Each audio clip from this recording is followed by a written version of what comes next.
Vamos iniciar aqui então o nosso estudo de hoje, dando continuidade ao O Livro dos Médiuns. Vamos hoje concluir o capítulo número 27, Contradições e Mistificações. Nós estamos no item número 302. Para a gente já terminar aqui o raciocínio de Kardec a respeito desse tema das contradições e mistificações. Bom, na questão 302, que nós vamos iniciar hoje, é uma resposta dada pelo Espírito Verdade, e Kardec coloca para nós a seguinte questão: esperando que se faça a unidade, cada qual acredita possuir a verdade e sustenta que só ele está com a verdade. Ilusão que os espíritos mistificadores não deixam de entreter. Sobre o que poderá se apoiar o homem imparcial e desinteressado para fazer o seu julgamento? Lembrando que nós estamos aqui no Livro dos Médiuns, estudando sobre essas questões de contradições, principalmente entre os próprios espíritos, na transmissão dos seus ensinamentos.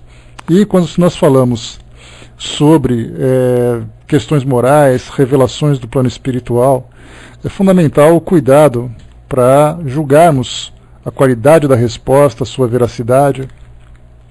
Sabemos analisar a fonte dessa informação nos trabalhos mediúnicos realizados, seja na casa espírita, seja nas famílias, nas residências, como eram feitas nos círculos familiares, como eram feitas no passado, e ainda hoje nós encontramos algumas reuniões dessa natureza.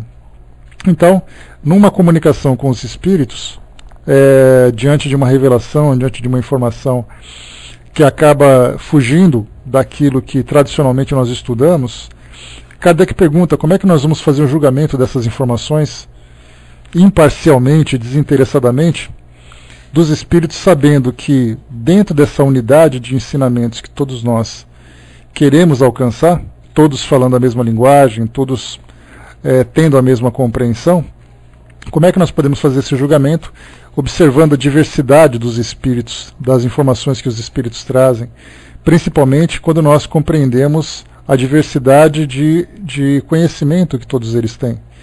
Então o Espírito Verdade diz para nós o seguinte: a luz mais pura não é obscurecida por nenhuma nuvem.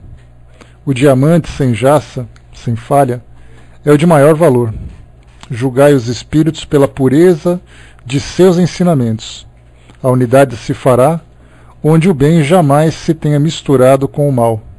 É ali que os homens se ligarão pela própria força das circunstâncias, porque julgarão que ali se encontra a verdade. Notai que os princípios fundamentais são os mesmos por toda parte e devem vos unir num pensamento comum, o amor a Deus e a prática do bem. Seja qual for a via de progresso que se pretende para as almas, o objetivo final é o mesmo: praticar o bem. Ora, não há duas maneiras de o fazer. Se surgirem dissidências capitais, referentes ao próprio fundamento da doutrina, tendes uma regra para apreciar. A regra é esta: a melhor doutrina é aquela que melhor satisfaz ao coração e à razão, e que dispõe de mais recursos para conduzir os homens ao bem. Essa, eu vos dou a certeza, é a que prevalecerá. Então, isso observando os ensinamentos que chegam através dos Espíritos. Mas quando a gente vai lá para o livro dos Espíritos, principalmente na questão 626, quando Kardec falava sobre as leis naturais, que a lei divina ou a lei natural, que fala no item 2, conhecimento da lei natural, nós chegamos a tratar desse assunto na semana passada, quando nós falávamos sobre todos aqueles que eram considerados mensageiros, profetas, que vinham difundir essa verdade, cada um dentro da sua linguagem, cada um dentro da sua cultura. Então, nessa questão 626, ela traz um resumo dessas ideias, e nós podemos estender tanto pelos encarnados como também pelos próprios desencarnados. Então Kardec pergunta: as leis divinas e naturais só foram reveladas aos homens por Jesus e antes dele só foram conhecidas por intuição, Isso porque as leis naturais ficam registradas na nossa consciência, nós sabemos. Mas alguns desses reveladores chegam para nós para poder nos ajudar a lembrar ou a desenvolver o nosso raciocínio em torno dessas leis. Um pouco mais acima nós vimos que alguns indivíduos cometem alguns equívocos, isso porque são motivados por paixões, motivados por impulsos do momento em que vivem, e mesmo assim os espíritos disseram que ainda que cometam esses equívocos, nós temos ali um fundo de verdade, que basta que tenhamos cuidado nesse estudo. Então, nesse ponto aqui, se só Jesus é o grande revelador de todas as leis que hoje nós podemos conhecer, não que sejam todas as leis, obviamente, e também por intuição, a gente deduz aquilo que é bom, aquilo que é mal, sem que tenhamos nenhum exemplo. Será que é esse o caminho? Respondem os espíritos. Não dissemos que elas estão escritas por toda parte?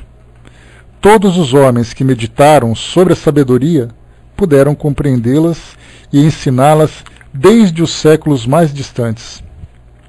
Por seus ensinamentos, mesmo incompletos, eles prepararam um terreno para receber a semente.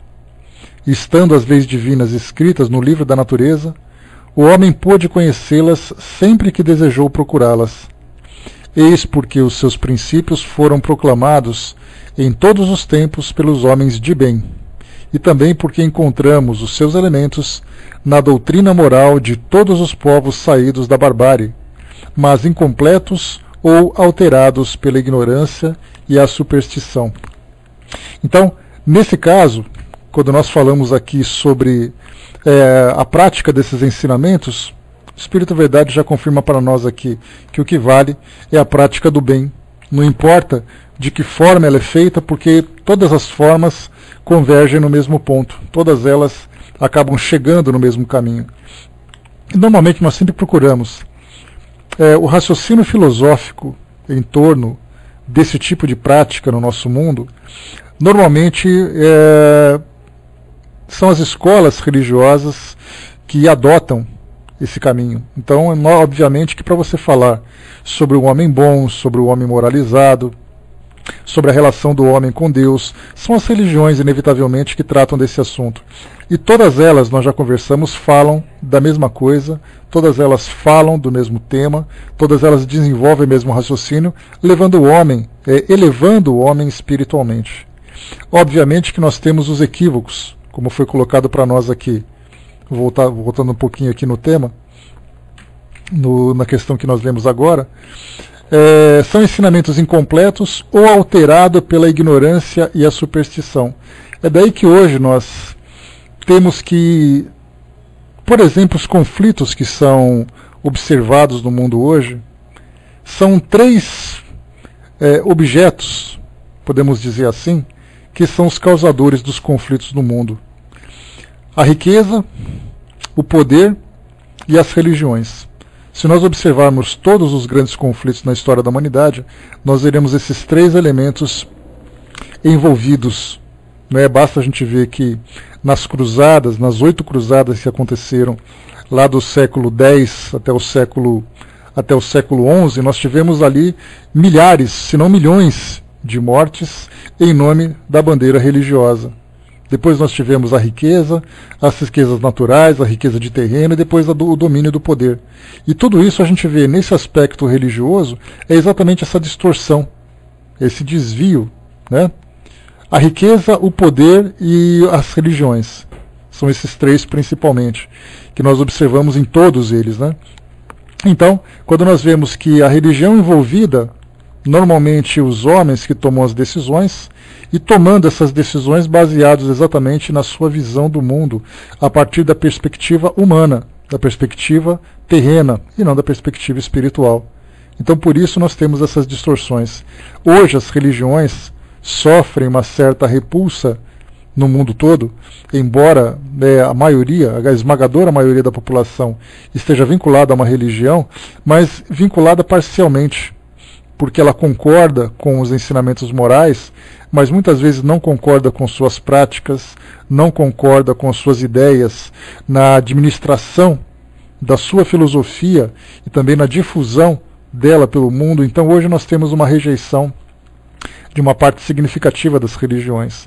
Então ninguém consegue, né, de um modo geral, ser 100% daquela filosofia, exatamente porque concorda com algumas coisas que tem aquele senso geral, que tem ali a concordância do senso geral, e que existe a repulsa daquilo que se encontra restrito às decisões humanas. Por isso nós vemos que, embora os ensinamentos estejam corretos, as ideias humanas acabam distorcendo. E na relação com o mundo espiritual não é diferente. Muitos espíritos se comportam ou se apresentam como porta-vozes de ensinamentos de grande elevação vindos do plano espiritual, mas apresentam essas verdades a partir do seu ponto de vista. Por isso, então, esperando que se faça a unidade, ou seja, todos os espíritos falando a mesma coisa que não acontece, nós vemos que cada um se apresenta possuindo, né, ou como detentor dessa verdade, e sustenta que só ele é esse detentor, só ele é o representante, como acontece com as religiões hoje. Então você vai em cada religião, na interpretação da maioria dos seguidores, somente aquela religião é capaz de salvar os homens, salvar as almas, salvar o mundo de modo geral. Então essa visão se dá exatamente por essa paixão, por essa falta de conhecimento que existe de um modo geral. Todos, né?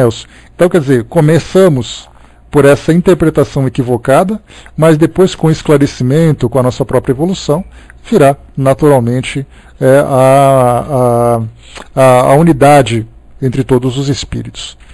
A Miriam colocou para nós, né, se juntam as nossas emoções, expectativas. É muita coisa, né? Com relação à cultura, depende do período, da época, depende da cultura, depende da circunstância em que aquilo se dá, depende dessa questão das emoções, das expectativas, das paixões.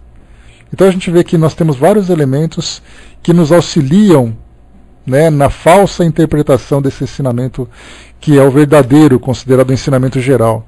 E nesse fim de semana eu cheguei a postar no Facebook uma postagem que veio de uma revista que falava sobre grandes representantes de várias religiões, todos eles utilizando linguagens diferentes para falar a mesma coisa. Aí nós tivemos Chico Xavier, tivemos Allan Kardec, tivemos Mahatma Gandhi, tivemos Madre Teresa, tivemos Sai Baba, tivemos outros mestres orientais. E começamos a juntar o pensamento de todo mundo e percebemos que se fazia ali uma unidade de ensinamentos morais. Então, na prática, nós temos um hindu, nós temos um católico, nós temos um espírita, nós temos um representante de uma religião espiritualista, fora das tradições do mundo ocidental, então cada um praticando do seu jeito, mas moralmente todos eles trazendo o mesmo ensinamento. É essa diversidade que nós devemos observar. Normalmente nós temos no meio espírita alguns conflitos de ideias quando se fala sobre algumas revelações. Por exemplo, no meio espírita é comum nós observarmos ensinamentos do espírito Ramatiz diferenciando daqueles espíritos que tradicionalmente nós observamos no meio espírita. Então, qual a diferença entre aquilo que Ramatiz traz e aquilo que os espíritos espíritas trazem?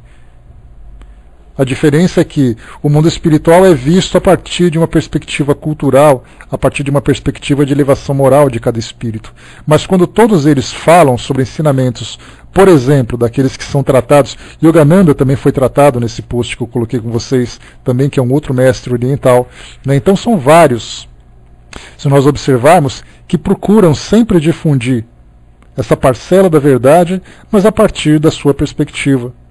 Não é possível que nós façamos isso. Aliás, como a gente já conversou, Kardec chegou a perguntar, lá no Livro dos Espíritos, quando se falava sobre a lei do progresso, se haveria um dia em que todos os países deixariam de considerar suas fronteiras para viver uma unidade universal em termos de vivência. E os Espíritos responderam que isso seria impossível, porque cada país, cada região do planeta, ele se desenvolve a partir de um tipo de cultura. E nós não podemos simplesmente ignorar essa diversidade, ignorar essa verdade, acreditando que existe uma verdade absoluta que vai anular completamente esse aspecto cultural, esse aspecto histórico de cada grupo, de cada sociedade, de cada civilização no nosso planeta. Então, quando se fala em religião, é a mesma coisa, porque essas religiões se desenvolvem a partir dessa cultura. Nós vamos estudar no livro Depois da Morte, de Leon Denis, que será o próximo livro, depois que nós terminarmos o livro dos médiuns, que no primeiro capítulo ele fala sobre várias escolas religiosas no decorrer do tempo, e como elas se desenvolveram e como elas foram se sucedendo. Principalmente considerando que o Espiritismo ele acaba sendo para nós hoje uma filosofia que engloba ensinamentos de várias religiões do passado. Ele não foi criado a partir do nada. O que Allan Kardec fez, a partir do momento em que ele começou a estabelecer esse intercâmbio mais profundo com o plano espiritual, foi exatamente estudar cada uma dessas ideias que já vinham se desenvolvendo a partir das religiões antigas. Basta ver, por exemplo, que quando se fala sobre reencarnação, nós falamos sobre transmigração das almas que os gregos já falavam. Quando nós falamos sobre ensinamentos morais, nós falamos do cristianismo, que é a base da doutrina espírita. Nós falamos sobre ensinamentos orientais, falamos sobre ensinamentos de outros filósofos também.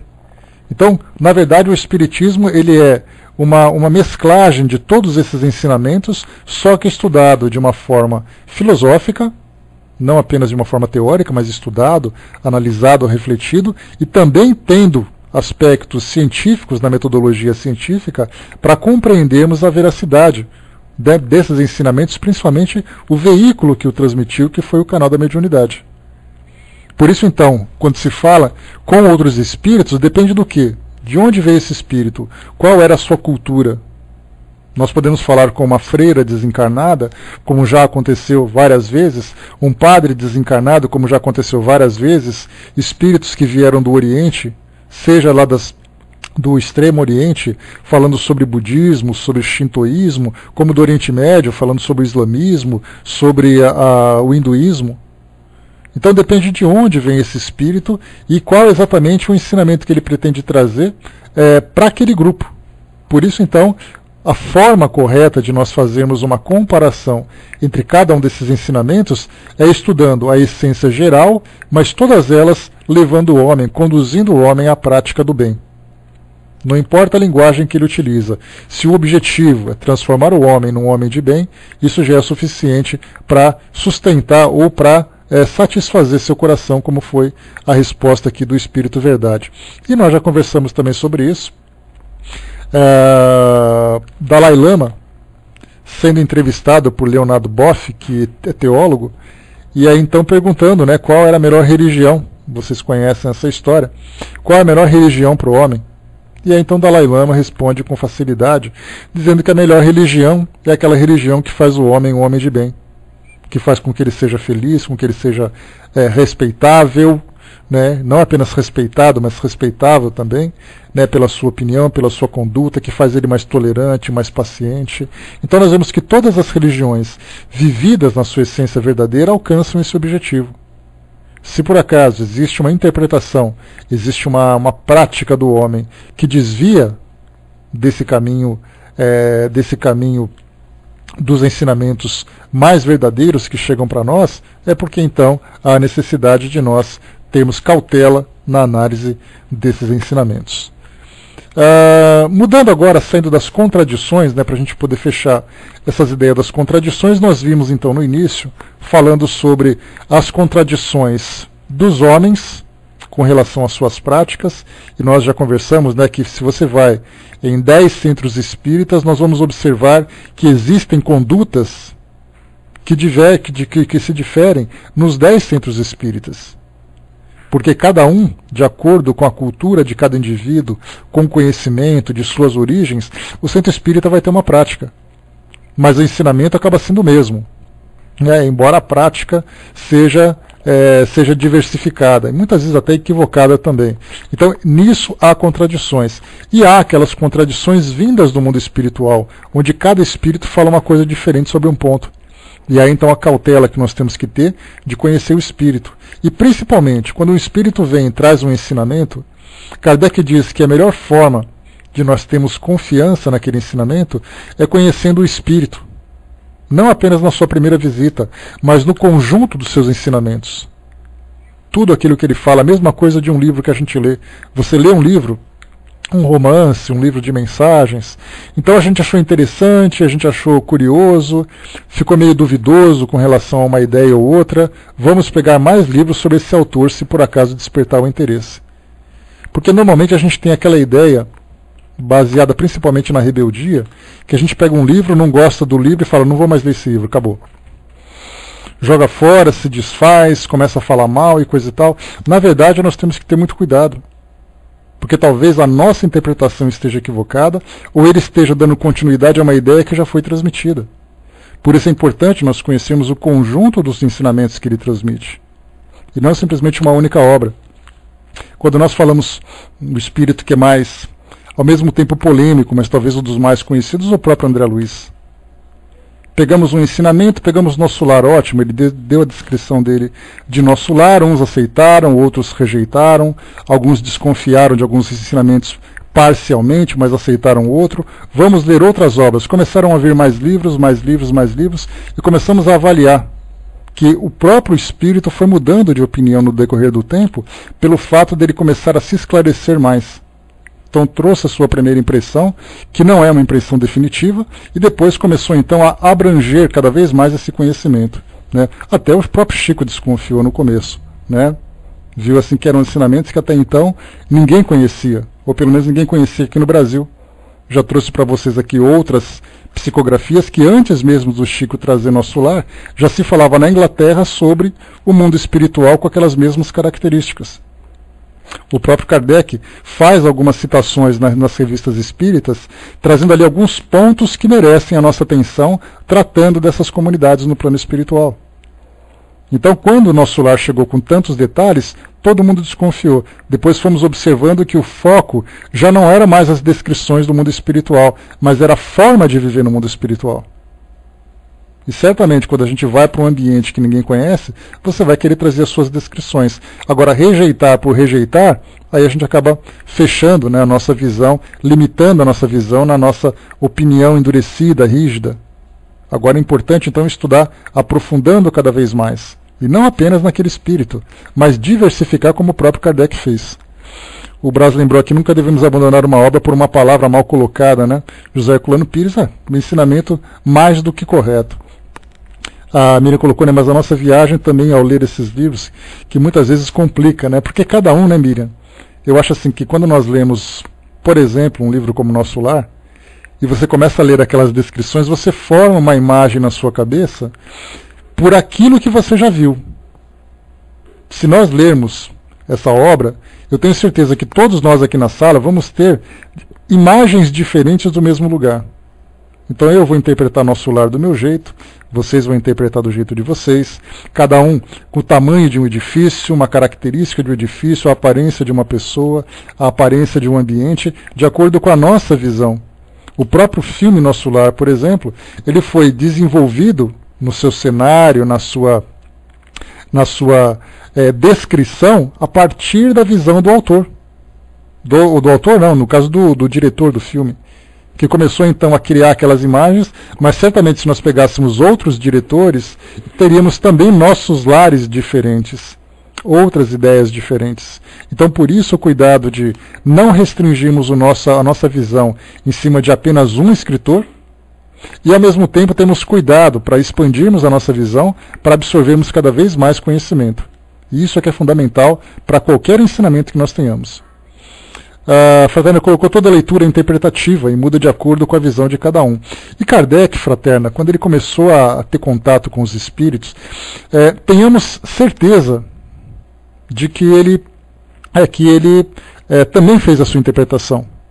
Começou a vir com aquelas ideias, os espíritos começaram a falar, ele começou a interpretar. Então o que ele começou a fazer? Começou a diversificar as opiniões.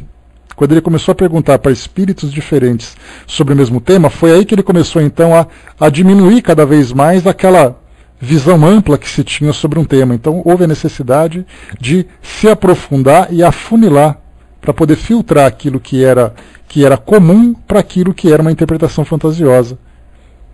Havia ali, com certeza, a gente pode imaginar, dá a impressão de que Kardec fez um trabalho solitário.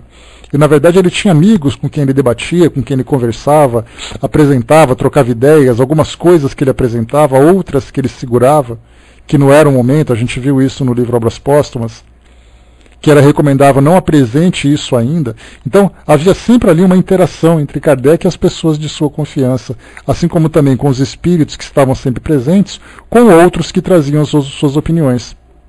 Foi aí então que ele trouxe um corpo doutrinário para fazer com que aquela falsa interpretação humana que nós poderíamos dar fosse não eliminada, porque é impossível nós eliminarmos a nossa interpretação, mas que ela fosse reduzida ao máximo para que a gente captasse a essência verdadeira que viesse do plano espiritual. Tanto que Kardec, ele mesmo, todos os textos que ele escreve para nós, é a partir da sua interpretação. A gente lembra que Kardec, como já conversamos sobre isso, ele não era um secretário do mundo espiritual, em que os espíritos iam ditando, ele apenas ia escrevendo e colocando em ordem, depois publicando. Um ensinamento que chegava, ele aprofundava, analisava, colocava as suas ideias. O próprio Evangelho segundo o Espiritismo, nós já vimos, é cheio, ele é praticamente todo completo, feito com interpretações de Kardec e depois complementado, reforçado com os ensinamentos dos espíritos, lá nas instruções dos espíritos. Essas interpretações que Kardec faz é a partir do seu ponto de vista. Aí os espíritos, os instrutores vão dizer para ele, olha, esse ponto está certo, aqui você precisa corrigir, mas era ele que dava a sua interpretação. É por isso que muita gente hoje acredita que o espiritismo é um kardecismo, feito por Kardec. Na verdade, ele fez uma interpretação de ensinamentos que não eram deles, que não eram dele, mas vieram do mundo espiritual. Por isso que o espiritismo continua sendo espiritismo, como sendo ensinamento dos próprios espíritos. Então a gente vê que essas interpretações que nós damos são interpretações legítimas, porque afinal de contas é impossível nós falarmos de um tema que é tão abstrato para nós, porque a gente vê que a ciência não faz interpretação, a ciência lida com resultados. Se você vai num laboratório sério, bem estruturado, e você faz um exame de sangue, se você colocar 10 biomédicos, 10 farmacêuticos para fazer uma contagem, né, de elementos bioquímicos do seu sangue, o resultado vai sair preciso. Porque eles não estão interpretando, eles estão contando, eles estão demonstrando o que está ali. Agora, se você vai para a medicina, já é diferente. O médico, ele faz interpretação baseada no seu conhecimento. Qual o conhecimento que ele fez? Quanto tempo de formatura ele tem? Qual a faculdade que ele estudou? Qual região do país ele estudou? Qual é o tema de sua preferência? A gente já vê uma questão interpretativa. A questão da educação é a mesma coisa. Cada professor também faz a sua interpretação daquele tema. A menos que seja uma ciência exata, por isso que se chama ciências exatas. Porque elas dependem de cálculo e esses cálculos vão dar o resultado. Agora, as ciências humanas já é diferente. A mesma coisa acontece também com relação a esses ensinamentos do mundo espiritual. Cada um dá a sua visão e é importante nós filtrarmos para pegar a essência do ensinamento daquilo que é o mais verdadeiro. Não é o verdadeiro porque nós não temos condições ainda de alcançar definitivamente a verdade.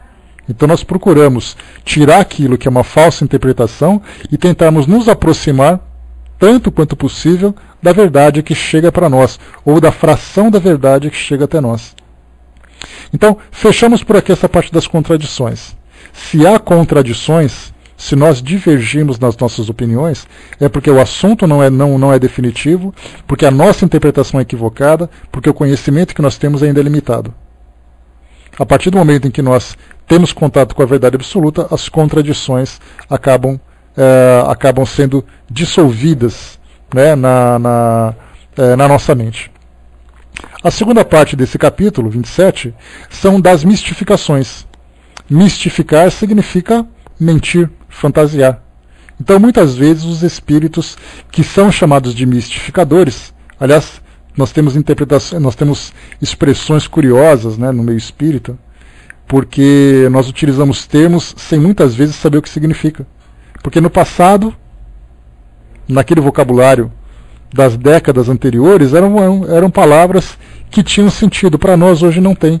Então você fala de espírito zombeteiro. Quem hoje, no nosso dia a dia, fala assim, aquele menino é um zombeteiro? Mas todo mundo usa essa expressão. Então há necessidade de nós atualizarmos o nosso vocabulário para entendermos do que nós estamos falando. Das mistificações, nós falamos de espíritos mentirosos. Simples assim. Então, das mentiras, podemos colocar assim nessa parte do livro dos médiuns. Então vamos entender, né? Pois é, brincalhões, espíritos,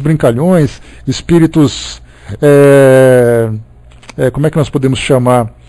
Arruaceiros seria quem faz baderna na rua, né? Não é o correto também. Para a gente ver o cuidado que é quando a gente tenta fazer uma interpretação de um texto que traz para nós um vocabulário diferente do que nós estamos acostumados. É isso que acontece com a Bíblia. Imaginemos a Bíblia, que foi escrita numa língua, que é praticamente uma língua morta, escrita há aproximadamente 3.000 anos, e nós tentamos atualizar utilizando o nosso vocabulário. Olha a complicação que é não apenas uma distância temporal entre o nosso tempo e o tempo em que foi escrito, como também as próprias traduções. É daí que nós temos hoje várias edições do Livro dos Espíritos, traduzidos por tradutores diferentes, publicados por editoras diferentes. E nós temos depois que nos virarmos para vermos ali qual que é a melhor tradução, qual que é a mais correta. Como eu já falei para vocês, eu recebi uma vez uma propaganda por e-mail, que eu não sei como é que acharam meu e-mail, mas era um colega do Espiritismo que estava fazendo uma propaganda da versão atualizada do Livro dos Espíritos. O que é versão atualizada?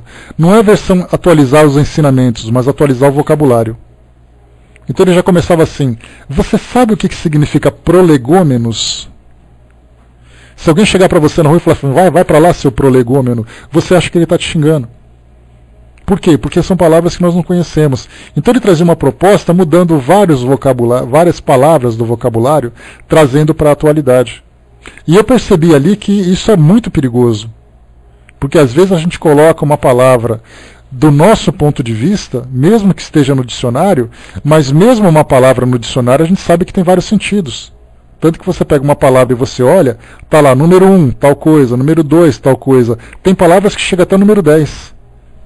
De 10 maneiras diferentes de utilizar aquela palavra. E isso pode desvirtuar o ensinamento original, trazendo muitas vezes uma situação problemática, uma situação dramática. Porque houve uma mudança grave no sentido original. Por isso, então, o cuidado que nós temos que ter. Sempre temos à mão um dicionário e não fazemos as nossas interpretações. Porque é essa questão de palavras que provoca em nós os desentendimentos. A Roberta colocou, né, tanto que hoje existe um estudo do hebraico bíblico, né? E ainda assim, a gente fica desconfiado, né, Roberta? Quem é exatamente o professor que está dando? Ele é, por exemplo, um nativo que fala sobre essa linguagem ou é alguém que estuda? Porque como nós temos hoje, né, tirando um pouco do hebraico, mas no próprio inglês, que é uma língua tradicional, nós temos hoje cursos de inglês que você tem professores brasileiros que foram estudar no exterior e voltaram, como nós temos professores nativos que vieram de lá para cá. E a gente pergunta, será que eles estão estudando a mesma coisa? Você tem o inglês britânico, o inglês australiano, você tem o inglês americano. São todos a mesma coisa? Não são. Teve até uma música, vai com Deus, Zeca, bom trabalho. Teve até um vídeo interessante que passou que foi divulgado no Facebook, de uma dupla de cantores que cantavam em espanhol. Né? E cantando em espanhol, eles começaram, o objetivo da música era exatamente mostrar a diferença do espanhol em vários lugares. Então tem coisa que no México é uma coisa, na Argentina é outra, na Espanha é outra, no Uruguai, na Colômbia, no Equador. Cada país que fala o espanhol utiliza algumas expressões que são características deles. Aqui no Brasil mesmo é a mesma coisa, né? A gente pega a região norte, a nordeste, a região sul, sudeste, nós temos ali palavras que se utilizam numa região que não se usa em outra. Vocês do sul sabem, quem é do nordeste sabe. Então, existe essa diferença de palavras? Também existe, né? Então, são trejeitos, são expressões mesmo, né? Eu acho que o Nordeste e o Sul são as duas regiões do país onde tem mais palavras regionais, né? Em que se entendem realmente, né? Tudo uma questão de cultura. Bom dia, Max. Bom, vamos lá. Mistificações, então quer dizer, das mentiras, né? Das fantasias que os espíritos passam. Questão 303, né? Pois é, piar no sul é garoto, né? Piar no nordeste é xingamento, né? Pois é, tem o português, né? A Ana, a Lua também está aí, a gente sabe, tem expressões em português lusitano, tem em português brasileiro, que são né? Situações problemáticas muitas vezes, né? Então, pois é. Não só diferente, como dramático, como também constrangedor algumas vezes, né, Ana? Vamos lá. Então, na questão, no item 303, se se enganar é desagradável, pior ainda é ser mistificado. Aliás, esse é o inconveniente de que mais facilmente podemos nos preservar. Os meios de desmanchar as armadilhas dos espíritos mistificadores foram expostos nas instruções precedentes, e por isso diremos pouco a respeito. Eis as respostas dadas pelos espíritos sobre o assunto. Por que no estudo precedente? Porque lá Kardec fala exatamente sobre essa diversidade de culturas, de grau de conhecimento de cada espírito, também da própria linha filosófica que eles seguiam quando estavam encarnados ou mesmo desencarnados, o cuidado que nós temos que ter na visão também dos próprios médiuns fazendo essa interpretação. Então, vários cuidados, porque o mesmo cuidado que nós temos que ter com os espíritos, nós temos que ter também com os encarnados. Se você vai em locais culturais diferentes, cada um vai trazer ali uma visão diferente, de acordo com o seu ponto de vista. Só que quando a gente fala sobre ensinamentos do mundo espiritual, isso é bastante complicado, porque as religiões, de um modo geral, têm um papel fundamental na vida das pessoas. Você não fala de alguma coisa que você pode simplesmente descartar. Eu fui num culto religioso, numa reunião religiosa, e o fulano falou tal coisa. Alguma coisa que era meio absurda, meio contraditória, e eu posso ignorar simplesmente. Não pode, não. Porque nós sabemos que religiões mobilizam milhões, bilhões de pessoas. E a partir do momento em que o ensinamento é equivocado, ele acaba provocando grandes tragédias. Basta a gente ver, por exemplo, na forma como a Igreja Católica interpretou o cristianismo na Idade Média. Na forma como o islamismo hoje interpreta o Alcorão. Tendo aquelas facções ortodoxas, onde nós temos ali os homens-bomba fazendo atentados, guerras. As cruzadas entre muçulmanos e cristãos, durante aquele período da Baixa Idade Média, a mesma coisa. Então nós vemos que não é tão simples assim, você pode dizer qualquer coisa e tudo bem. Nós já vimos as seitas que foram criadas e por causa de uma falsa interpretação pessoas cometeram suicídio coletivos. E essas mistificações que chegam no plano espiritual são capazes de conduzir as pessoas aqui, os encarnados, a essas grandes tragédias. Se não chegamos às grandes tragédias, nós percebemos pelo menos as dissensões. Nós temos centros espíritas que se desfazem pelo fato dos indivíduos não se entenderem a partir de um ensinamento que chegou do plano espiritual. Então tudo deve ser muito cuidadoso nessa parte da religião, porque nós falamos de algo que foge à nossa racionalidade. A religião, ela toca a sensibilidade das pessoas, ela toca a emoção das pessoas, a expectativa que as pessoas constroem a partir das suas próprias existências. De onde eu vim, para onde eu vou, quem me criou. Uma religião fala sobre isso. E quando os espíritos chegam e trazem para nós um ensinamento equivocado, isso pode dirigir a vida daquelas pessoas para um abismo bastante perigoso. Né? Sem falar, Brás, que não é só o ortodoxismo. Nós temos, por exemplo, em Israel, o grupo de ultra-ortodoxos. Se o ortodoxismo já é um problema, imagina os ultra-ortodoxistas. Que é algo pior ainda, que são aqueles judeus que normalmente utilizam aquelas trancinhas, aquelas roupas, sempre estão de barba. Né? Essa é a visão exterior que nós temos. Né? Ou os muçulmanos, em que as mulheres se cobrem com as burcas. Né? Os homens sempre têm que utilizar aquelas barbas nos países, por exemplo, como o Afeganistão, como no Iraque. Então eles têm aquela aparência, por quê? Porque isso é a representação das suas religiões. E depois levam naturalmente a todas essas dificuldades que a humanidade enfrenta hoje. Então por isso o cuidado que nós temos que ter com relação aos ensinamentos que os espíritos trazem. Vamos então aqui para a primeira pergunta que Kardec colocou. As mistificações são um dos escolhos, né, são um dos obstáculos mais desagradáveis da prática espírita. Haverá um meio de evitá-las? E isso porque quando nós falamos sobre as mistificações do meio espírita, é porque normalmente na psicografia você recebe uma mensagem sem conhecer a sua origem, sem conhecer o seu autor. Se você vai a uma religião tradicional, onde tem um representante, um sacerdote, ele vai falar, você sabe que é ele que está falando, de acordo com a sua interpretação. Porque a Bíblia nós sabemos que ela também é interpretativa. Basta você ver a quantidade de igrejas evangélicas que nós temos hoje, a divisão da Igreja Católica em Igreja Católica Ortodoxa, Igreja Católica Apostólica. Tudo isso por quê? Porque há interpretações diferentes do mesmo livro.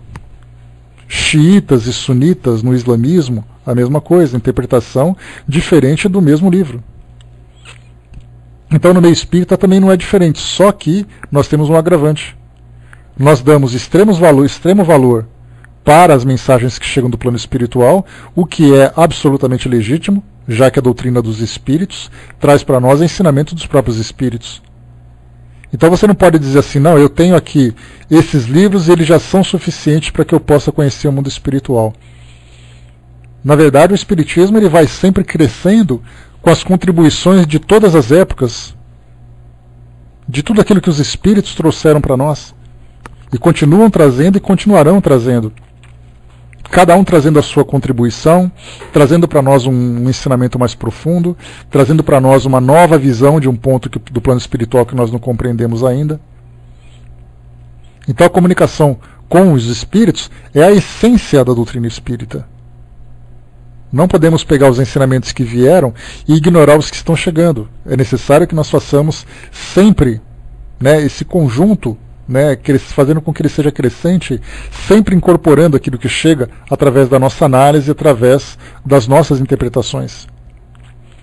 E aí então os ensinamentos chegam para nós de origem desconhecida, muitas vezes trazendo ideias polêmicas, ideias estranhas, que não necessariamente sejam mentira, mas que não significam também que sejam verdades. Por isso o cuidado que nós temos que ter em fazer o julgamento da qualidade do conteúdo que chega para nós. O Décio colocou lá em cima, né, nós poderíamos ser considerados uns heterodoxos em termos de doutrina. Eu acho que sim. Eu acho que a palavra entre ortodoxia e heterodoxia, eu acho que essa palavra do heterodoxo seria o mais correto, porque daria para nós uma condição de analisarmos ensinamentos diversos, né, no nosso aprendizado. Se nós nos fecharmos apenas num ponto, aí já mostra a ortodoxia, né, a rigidez naquele ponto. Cada um vive de acordo com o seu interesse, nós sabemos disso. Só que a nossa posição diante do grupo todo, de achar que eu estou certo e que o outro está errado, esse é o problema que nós enfrentamos nos conflitos. E muitos espíritos percebem que as religiões são apaixonantes e as pessoas se deixam levar por essas paixões. Daí então que muitos ensinamentos que chegam para nós com esse aspecto de mistificação, de trazer para nós um aspecto de fantasia, de mentira, é o que provoca muitas vezes um conflito entre os nossos, na unificação do nosso aprendizado. O Elcio colocou, né, aquilo e daquilo que vai eclodindo em diversos pontos em relação ao mesmo assunto, né, até a mesma coisa também que a gente comentou. Então, tudo aquilo que é subjetivo é sempre um problema, né, porque a religião, de modo geral, ela é subjetiva. Ela depende da interpretação individual de cada um. Tanto é assim que nós podemos ver aqui no nosso grupo, embora nós tenhamos, de um modo geral, o pensamento voltado para a mesma direção, nas particularidades cada um traz a sua interpretação. Que não significa necessariamente que seja equivocada, mas é um ponto de vista diferente. Então, na essência, sim, estamos, mas significa que o nosso grupo é uma referência geral sobre tudo aquilo que os espíritas pensam pelo mundo afora? Sabemos que não. Sabemos que cada um vai também trazendo ali o seu conteúdo. Então, o que Kardec colocou para nós, né? Se nós temos como evitar essas mistificações a partir daquilo que ele trouxe para nós. Então ele diz o seguinte: parece-me que podeis encontrar a resposta revendo o que já vos foi ensinado. Sim, é claro, há para isso um meio muito simples, que é o de não pedir ao Espiritismo nada mais do que eles podem e devem dar-vos. Seu objetivo é o aperfeiçoamento moral da humanidade. Desde que não vos afasteis disso, jamais serei mistificado, pois não há duas maneiras de se compreender a verdade moral, mas somente aquela que todo homem de bom senso pode admitir. Nessa primeira parte, antes da gente ir para a segunda, dá para a gente imaginar que o problema que nós enfrentamos, o objetivo do Espiritismo, o aperfeiçoamento moral da humanidade. Mas qual é o foco que nós direcionamos a nossa visão dentro da doutrina espírita? Muitas vezes alguém se preocupa muito com a mediunidade, outros se preocupam muito com a vida espiritual, sendo que o objetivo principal do Espiritismo é promover a nossa transformação moral. Essas informações que chegam para nós são informações complementares, que podem nos ajudar ou podem muitas vezes ser bastante prejudicial. Porque aí nós começamos então a entrar em divergência, não aceitando a opinião do outro, mudando de instituição, cada instituição combatendo a outra, porque acha que a sua verdade é melhor do que a outra, e tudo isso fugindo exatamente ao ensinamento principal, que é o aperfeiçoamento moral da humanidade. E esse aperfeiçoamento vai fazer com que todas as pessoas se unam no mesmo propósito do bem, que é a palavra base. O bem é aquilo que vai dirigir todo mundo. Se todos conseguirem praticar o bem, resolvido o problema. Pelo menos o problema de convivência. A questão do aprendizado virá depois de forma secundária. O Espírito Verdade disse para nós lá no Evangelho que primeiro mandamento, amai-vos. O segundo, instruí-vos. Nós, com toda a nossa facilidade, nós invertemos. Primeiro nós nos instruímos. E nós nos amamos se essa instrução for da mesma linha de pensamento. Então nós fizemos isso por quê? Porque é muito mais fácil você se dedicar a um estudo academicamente do que você começar a pensar na outra pessoa e começar então a amá-la. Tchau, vai com Deus, Brás, bom dia. E o que significa esse amá-la, esse amor? Significa você aceitar a opinião diferente dela, significa você aceitar a personalidade dela. Ela é uma pessoa diferente, uma pessoa que possa muitas vezes ser explosiva no seu comportamento, uma pessoa que tem um temperamento difícil. A nossa conduta qual que é? Eu prefiro então me afastar dessa pessoa e continuar os meus estudos sozinho. Não é assim que acontece? Acontece com todos nós. Acontece inclusive dentro das nossas próprias famílias.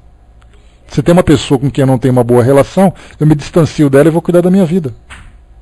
O melindre é uma das fraquezas do nosso caráter.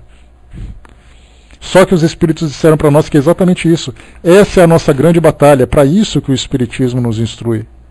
É para isso que ele nos prepara. Para que nós enfrentemos essa divergência de personalidade que existe no nosso mundo. Nesse mesmo capítulo, Kardec ainda perguntou: e se por acaso tiver uma pessoa no meio espírita que não tem tempo de estudar? O que ela pode fazer? A resposta foi simples: que ela faça o bem. O estudo virá oportunamente quando ela tiver condições de estudar. Se ela tiver condições de ir uma vez por semana, não tem problema. Se aquilo que ela vai aprender é muito pouco diante da profundidade da doutrina espírita, não tem problema. Que ela faça o bem já é o suficiente.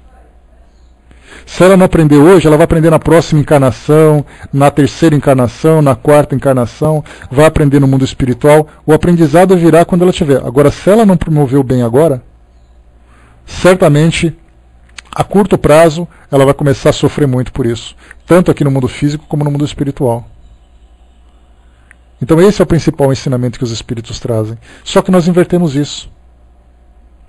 Nós achamos muito mais interessantes nos aprofundarmos na teoria da doutrina espírita do que na sua prática. E o dia, o próprio Jesus disse isso para todos os cristãos, disse para nós: sereis conhecidos por muitos se amarem. Aí nós ficamos observando hoje, entre os cristãos do mundo, qual é o grau de amor que existe entre nós, entre as várias linhas de interpretação do cristianismo, das igrejas católicas, das igrejas evangélicas, dos centros espíritas, das religiões de tradições africanas que trazem os ensinamentos cristãos como base moral dos seus ensinamentos. Quando nós colocamos todos na mesma avenida, no bloco dos religiosos, o que acontece? Acontece o quê? Acontece exatamente aquela bagunça dele ter que viver todo aquele drama de cada um querendo a sua verdade e tudo mais. A Ana colocou: bom dia, Ana. Um intelectual pode reencarnar como analfabeto? Pode sim. Ana, quando a gente fala em intelectualidade, Nós falamos de uma pessoa que tem conhecimento numa determinada área. Mas se por acaso, um exemplo claro, você tem o seu conhecimento, você tem o seu trabalho, você tem a sua experiência acadêmica, aí para te promover uma experiência, eu vou fazer com que você nasça no Irã, que tem uma língua que ninguém conhece, e na sua programação encarnatória você não vai ter possibilidades de ter um aprendizado, de você se aproximar de uma escola. Exatamente porque as mulheres num país como esse acabam sendo relegadas ao esquecimento praticamente, né? Mas de um modo muito mais complexo, você vai ficar restrita a uma vida prática do dia a dia na sua casa. Por mais conhecimento que você tenha, você foi tem uma profissão interessante hoje, que te dá grande conhecimento, que te dá grande destaque, mas a partir do momento em que você não tem contato com aquilo, com aquele conhecimento, você se torna um analfabeto. Consequentemente, você fica restrito ao seu conhecimento. Agora nós temos aqueles espíritos que têm mais desenvolvimento, que podem, como a gente vê hoje, crianças com 3, 4 anos de idade, que têm uma facilidade enorme de aprendizado. Muitas vezes elas aprendem até de uma forma autodidata. Então pode acontecer, mas a gente vê que essas são exceções. No nosso caso, no esquecimento encarnatório, se você não aprender a ler e escrever, você vai ter dificuldade. Pode ser uma pessoa que tenha sabedoria, uma pessoa que consiga fazer uma análise clara das situações, mas não significa que ela seja alfabetizada. Essa é a diferença. Então, a alfabetização aprimora o conhecimento intelectual, mas a bagagem que ela traz, ela pode fazer uma interpretação diferente no mundo onde ela vive. A Fernanda colocou, mas na sua bagagem com certeza terá manifestado a sua inteligência, sem dúvida. Depende de ser intelectual, também interiorizou o conhecimento a nível até de sabedoria, exatamente. Né? Até porque, como a gente já falou, né, já trouxe para vocês aqui um cálculo matemático simples, né?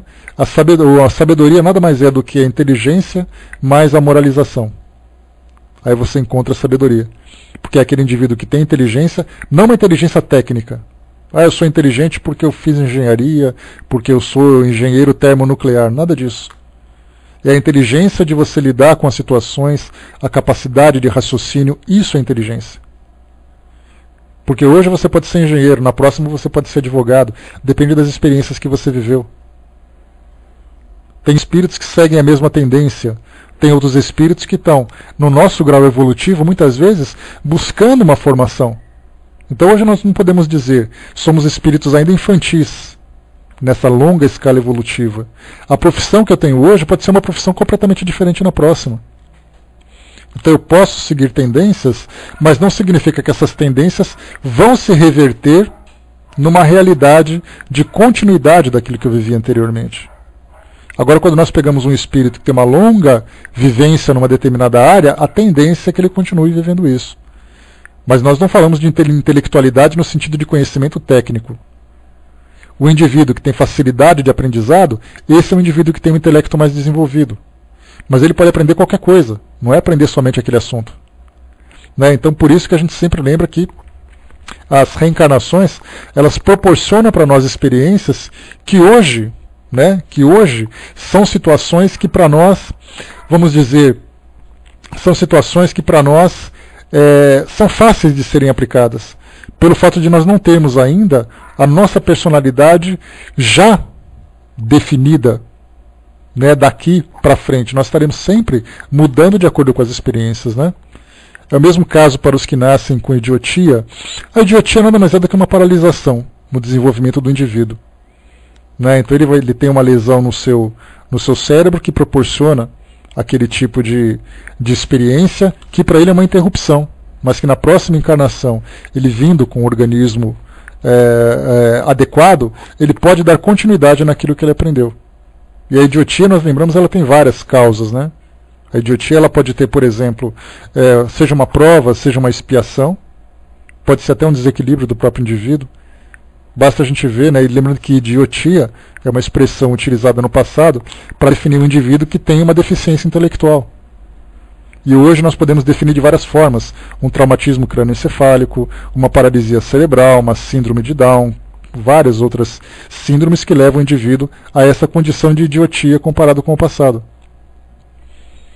Então, para quem quiser conhecer um pouquinho mais sobre esse assunto, Ana, o livro Deficiente Mental, Porque Fui Um, de Vera Lúcia Marinzec, e do espírito Lúcius, traz para nós vários casos de depoimentos de espíritos que viveram essa experiência.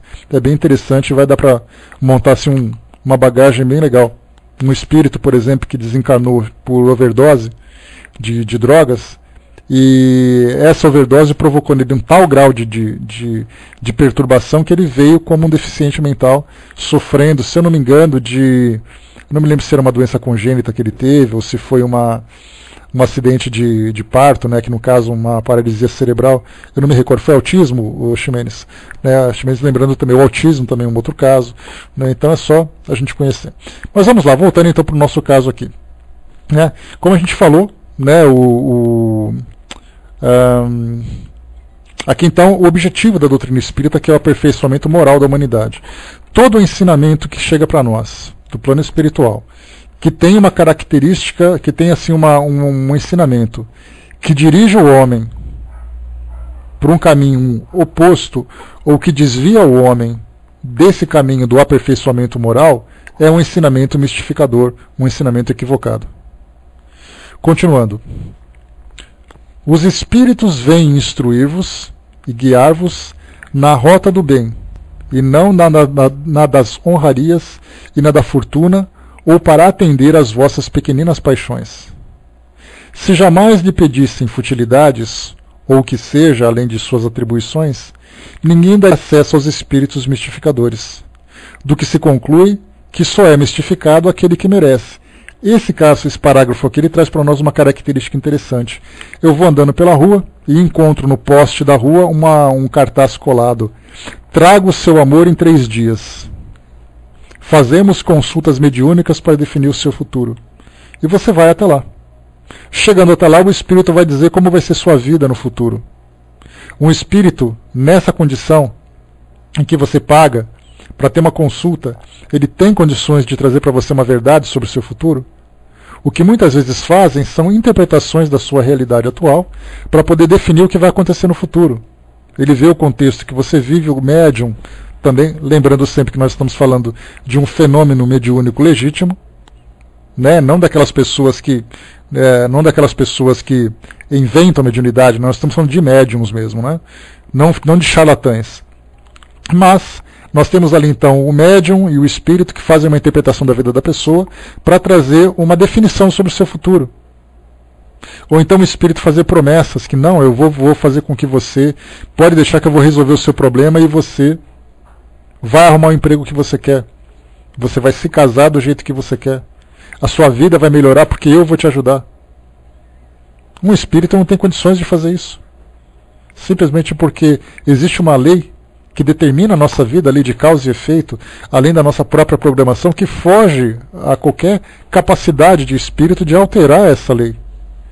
Então, como a gente viu, do que se conclui que só é mistificado aquele que merece. E esse merecimento vem do quê? Da sua ingenuidade, do seu apego às questões materiais, do seu apego às paixões.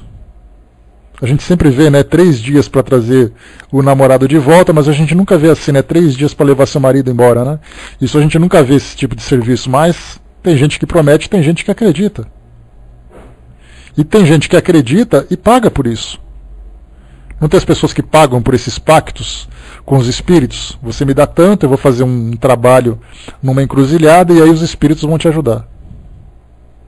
Mas não é verdade, Fernando? Tem gente que está pagando para poder se livrar de problemas, né? E muitas vezes esse é um problema.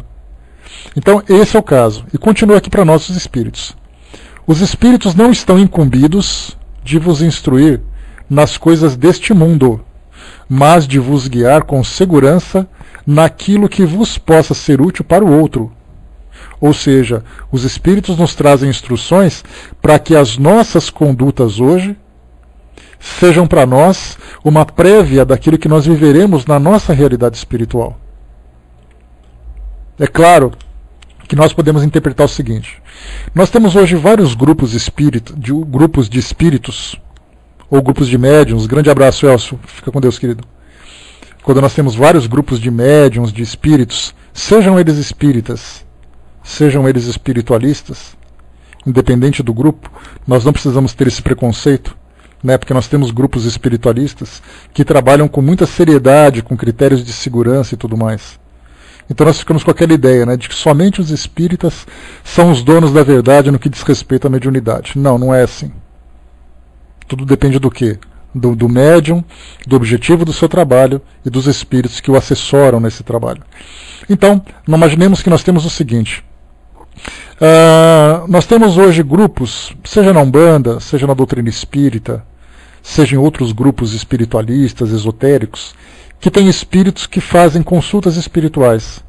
Não são consultas pagas, mas se colocam à disposição para fazerem esse atendimento como se fosse o atendimento fraterno. É o caso que nós temos, por exemplo, que eu já citei para vocês, do Centro Espírita Leão Denis, no Rio de Janeiro, onde fazem atendimentos, consultas espirituais por carta. Você envia uma carta, você coloca, ele preenche um formulário, e aí então os espíritos respondem para ajudar a resolver um problema. Se nós observarmos, muitos problemas que surgem ali são problemas de saúde, problemas de relacionamento, problemas financeiros, problemas emocionais, problemas mediúnicos. E os espíritos então vão trazendo respostas para ajudar nessa solução.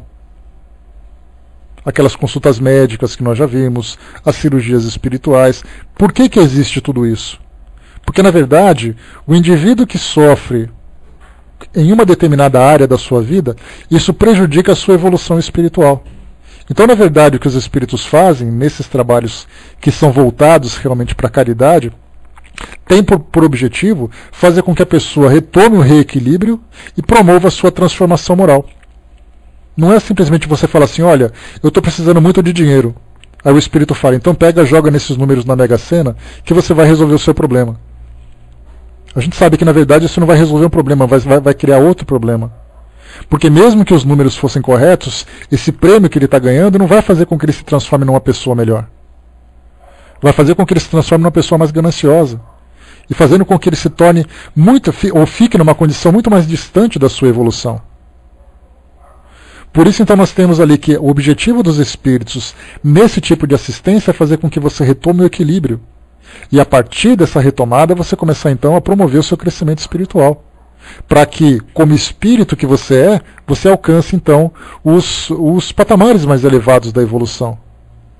Então todos esses trabalhos estão voltados para isso. Alguém que chega e traz a seguinte questão: eu estou com um problema sério no meu relacionamento familiar. Um problema conjugal, um problema entre pais e filhos, um problema entre irmãos, não importa.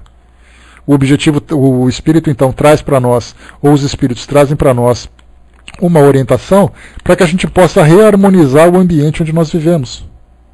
E essa reharmonização visa o quê? Não é simplesmente você viver bem para continuar fazendo o que está fazendo, mas é que você tenha uma estabilidade emocional, harmônica, de convivência dentro de casa, para que a partir dali você consiga promover a sua reforma íntima, que é uma expressão que nós utilizamos tanto no meio espírita, mas que infelizmente nós temos pouca compreensão do seu significado. Então por isso que a gente observa, né, mais uma vez, se jamais lhes pedissem futilidades ou o que quer que seja, além de suas atribuições, ninguém daria acesso aos espíritos mistificadores. E aqui embaixo a gente colocou que eles não estão incumbidos de nos ajudar, de nos instruir em coisas deste mundo, mas de vos guiar com segurança naquilo que vos possa ser útil para o outro. Quando vos falam das coisas daqui, é o que a gente estava falando agora, é por considerarem isso necessário, mas não porque eu pedis. Se quiserdes ver os espíritos, nos espíritos os substitutos dos adivinhos e dos feiticeiros, então sereis mistificados. Então, aí quando a gente pega no mundo espiritual, imaginando ali aqueles que são os adivinhos, aqueles que são os magos, né, para resolver os problemas através de magia, e as coisas não se resolvem através de magia. Existe uma matemática divina que traz para nós a lei de causa e efeito que é determinante. Se você opta por um caminho, você vai colher os frutos que você semeou por esse caminho. Então as instruções do mundo espiritual vêm trazer para nós exatamente essa segurança moral, para que a gente possa viver de um modo desequilibrado, apesar das dificuldades que estão programadas na nossa evolução. E continua: se bastasse aos homens dirigirem-se aos espíritos para tudo saberem, perderiam o livre-arbítrio e sairiam dos desígnios traçados por Deus para a humanidade. O homem deve agir por si mesmo. Deus não envia os espíritos para lhe aplanarem a rota da vida material, mas para lhe prepararem a do futuro. mas há pessoas que nada pedem e são indignamente logrados por espíritos que se manifestam espontaneamente, sem que os evoquem. Se nada pedem, aceitam o que dizem, o que dá na mesma. Se receberem com reserva e desconfiança tudo o que se afasta do objetivo essencial do espiritismo, os espíritos levianos não as enganariam tão facilmente. E pergunta número 2, para a gente poder fechar. Resposta aqui do Espírito Verdade. Por que Deus permite que as pessoas sinceras, que aceitam de boa fé o espiritismo, sejam mistificadas? Isso não poderia acarretar o inconveniente de lhes abalar a crença? Nós temos muitos médiuns, muitos trabalhadores espíritas que recebem orientação do mundo espiritual vinda de um modo mistificador, de um modo equivocado diante da realidade que vive. Por que essas pessoas, sendo tão sinceras, passam por essas experiências? A resposta: se isso lhes bastasse a crença, seria por não terem a fé bastante sólida. As pessoas que abandonassem o espiritismo por um simples desapontamento provariam não o haver compreendido, não se terem apegado ao seu aspecto sério. Deus permite as mistificações para provar a perseverança dos verdadeiros adeptos e punir os que fazem do espiritismo um simples meio de divertimento. Resposta então do Espírito Verdade. E isso nós encontramos em várias situações, em várias religiões. Não é só espírita, não. Você vai a um templo, uma igreja, uma sinagoga, um terreiro, não importa onde você vá, e ali você encontra então um representante daquela religião, um sacerdote, um trabalhador, que traz para você uma conduta, apresenta para você uma conduta equivocada. Significa que você deve perder a fé naquela doutrina por causa daquela pessoa? Se você fizer isso, você não está pela doutrina em si, pela doutrina religiosa que ela apresenta, mas você está ali por causa das pessoas. E muita gente muda de religião dizendo assim: olha, eu estava naquela religião, tinha um padre, tinha um pastor, tinha um pai de santo, tinha um outro qualquer de outra religião que teve tal comportamento. E eu saí daquela religião porque ela não presta. Significa que a pessoa não compreendeu a essência daquela religião, porque depositava na mão do seu sacerdote toda a sua verdade, que infelizmente é o que acontece hoje na realidade, e ele então vai tentar buscar em outra escola, ou na verdade ela vai buscar um outro representante que seja para nós, que seja para ela mais verdadeiro do que o anterior. Então ela vai mudando de instituição em busca de um representante, em busca de um salvador, porque ela por si mesma não compreendeu o sentido daquela filosofia. E com a doutrina espírita é a mesma coisa. Muitas pessoas abandonam o espiritismo dizendo que foram mistificadas porque se decepcionaram, porque ou tiveram uma informação que as levaram ao sofrimento, ou que receberam, ou que não receberam aquilo que desejavam, e acabaram, por consequência, se decepcionando. E aí então abandonaram a religião e foram em busca de outra experiência, de outro caminho religioso, outro caminho espiritual. E aí mostra que a pessoa estava apegada às pessoas, aos fatos, e não à essência necessariamente. Kardec faz uma observação para nós para poder concluir aqui. Diz assim: a malandragem dos espíritos mistificadores ultrapassa às vezes tudo o que se possa imaginar. A arte com que se assentam as suas baterias e tramam os meios de persuadir seria digno de atenção, caso se limitassem a brincadeiras inocentes. Mas as mistificações podem ter consequências desagradáveis para os olhos a tempo. Há muitas pessoas que nos pediram conselhos, livrando-as de situações ridículas e comprometedoras.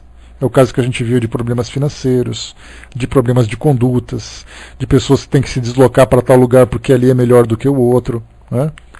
Entre os meios empregados por esses espíritos, devemos colocar em primeiro lugar, como os mais frequentes, os que excitam a cupidez, ou seja, a ambição, como a relação de pretensos tesouros ocultos, o anúncio de herança e de outras fontes de riqueza. Devem também se considerar desde logo suspeitas as predições com épocas marcadas e todas as indicações precisas referentes a interesses materiais.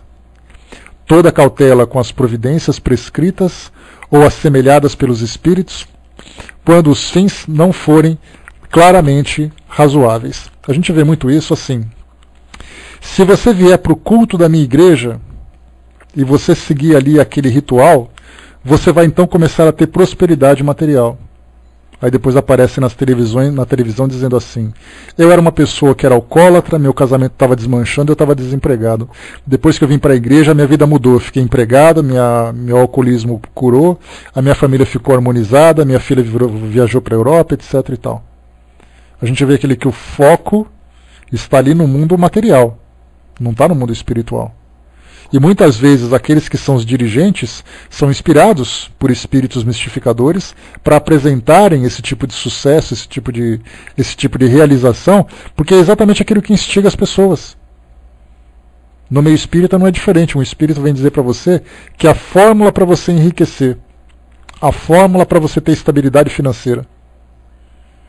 E aí então as pessoas acabam seguindo essas orientações, caindo exatamente nesses golpes que nós encontramos hoje.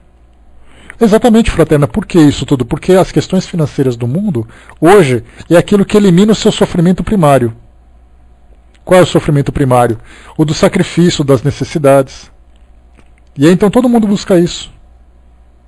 E continua para nós aqui. Jamais se deixar ofuscar pelos nomes usados pelos espíritos para darem validade às suas palavras. Desconfiar das teorias e sistemas científicos ousados. Enfim, desconfiar de tudo o que se afaste do objetivo moral das manifestações. Poderíamos escrever um volume dos mais curiosos com as histórias de todas as mistificações que têm chegado ao nosso conhecimento. O que eu não daria para poder ler esse livro que Kardec talvez publicasse, né? Sobre as histórias e fantasias que ele já teve contato na época dele, né? Isso seria para nós um grande aprendizado.